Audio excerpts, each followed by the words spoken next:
Question 6. The air pressure in a tyre measures 7.2 bar.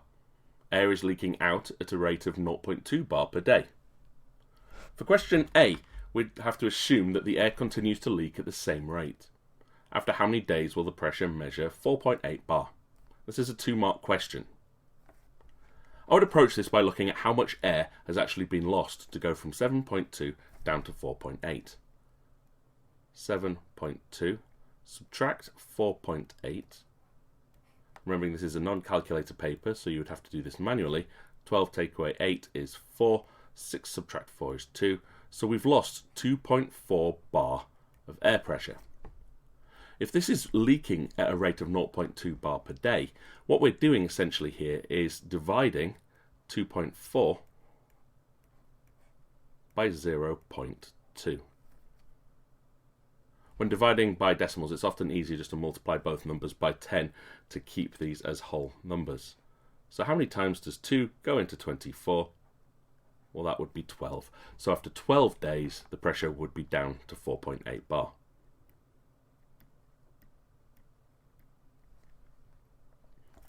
For 6b, in fact, the ratio that the air leaks out increases each day. How does this affect your answer to part A? Well, in part A, we assumed it was always going to be 0.2 every day. So after 2 days would be 0.4, after 3 days 0.6. However, if it increases every day, we could actually lose 0.4 on the second day, which means we would be losing air quicker. In that situation, it's going to take us a lot less than 12 days to get down to 4.8 bar. So for 1 mark, you have to explain this in the best way that you can, keeping your language simple. Something along the lines of, it would take less time to reach 4.8 bar.